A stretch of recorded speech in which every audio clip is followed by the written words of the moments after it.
Let me explain what all this even means.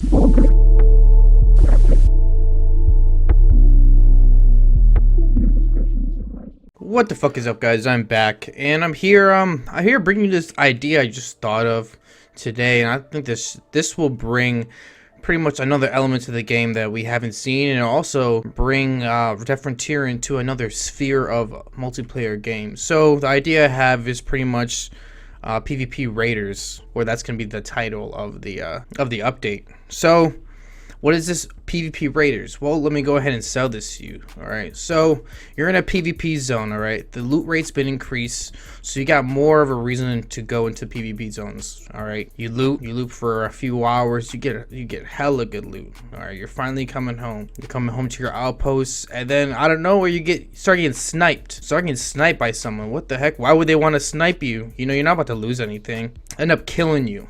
Turns out that you drop all your loot on death, and you're pissed off. You're like, man, fuck this guy.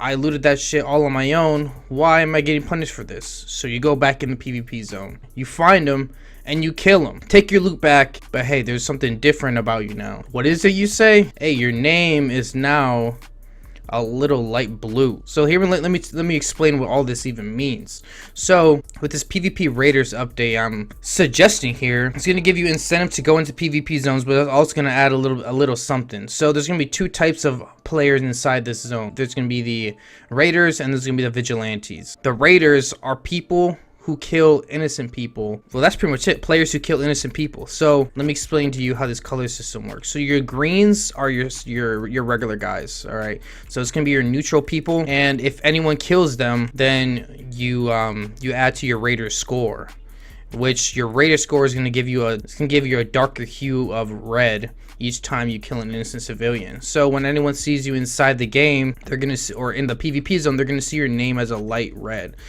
aka signaling to everyone else that you've killed someone else or you've killed an innocent person, so they're going to stay away from you. But you see a guy in game, they have a little light blue, or they have a blue, or they have a dark blue. This is all your vigilantes here. So those are people you can trust, people who are probably not going to kill you inside the game if you're an innocent civilian, you know, trying to loot your way up the ladder. These are your tiers. So you got your dark blue, which is pretty much your highest vigilante level. You got your blue, which is like your mid tier, and then you got your light blue, which is like pretty much the lowest you can go. Then you got your greens. Your greens are kind of, you know, probably like your noobs that you're probably trying to protect.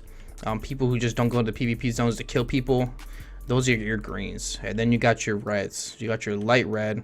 Maybe had some criminal history, you know, killed a couple guys, sure. You got your red. This is the guy who's pretty much out killing people. And then your dark reds. These are your guys, they don't even care. They're gonna kill anyone. So that's honestly the fundamentals of it. So why am I even suggesting this? Well, it's gonna add a whole new element to the different tier 2 community. You're gonna want to go into the PvP zones. Why? Because you get a better loot there. But one of the main things that's gonna be added to this is that your loot's gonna be dropped on death. So it's gonna be a high risk, high reward type scenario here. All right, and this also adds another dynamic to the game. So let's say you have your vigilantes, right, trying to be the good guys and stuff, and then you have your raiders. Your raiders are gonna go out. They're gonna go hunting for you. They're gonna go building to building, trying to find you and try to kill you and take your loot. So you can have like a little vigilante versus raider war. And the whole thing with this system is that you can identify who's the good guy and who's the bad guy, who's the people you can trust and who you can't trust. And also something I wanted to add in all this is that what will be a good catalyst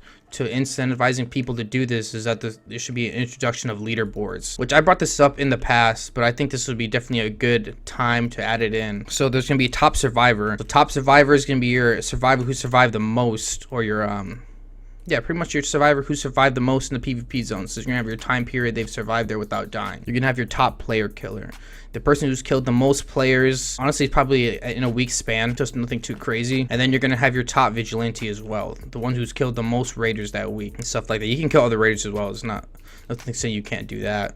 But if a vigilante kills a vigilante, then yeah, you're definitely gonna have a reduction in score. And pretty much all this within itself, there's gonna be a bounty system. So say, you know, you have your top survivors. So there's gonna be a bounty system where pretty much these people, if you kill them, you're gonna get a reward for it. If you're a vigilante, pretty much, why would you even, why would you risk your vigilante scores to kill this guy? Well, pretty much the bonuses need to be there. So with like a 50% bonus XP, something along those lines, that you would want to go out and kill these guys. So there's gonna be pretty much a bounty board. Your most wanted guy, your top raider, he's gonna have pretty much a wanted sign, and if you kill him, then you get a bounty, and he gets taken off the bounty board. Same thing with top vigilante. So there's another reason why you would want to go in. So you can go out and hunt, you can loot, and you're ultimately just trying to find these guys here in the PvP zones. One of the things what this is going to bring up is like pretty much you can have your raider wars. Like you can have like clans that are centered around being like a lawful good or neutral or something like that. So it can add a little more dynamic whenever admin pwn decides to add clans into the game. But yeah, one of the main things I just wanted to stress in this update is to have loot drop. If you're in the PvP zone, your loot in your inventory will be dropped. It adds a little bit of risk to you going into the PvP zones, especially if you're a raider as well. Like all your ammo, if you're using 9mm, you're gonna lose all that 9mm if you die.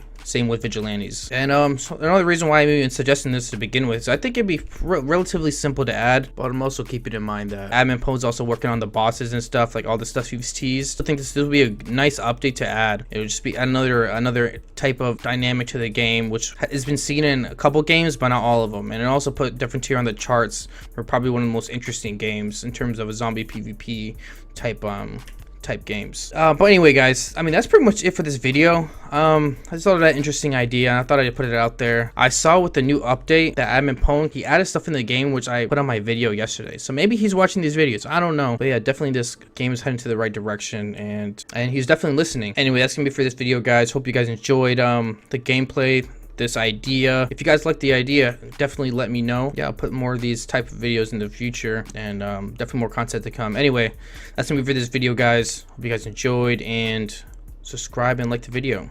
That's it. Peace.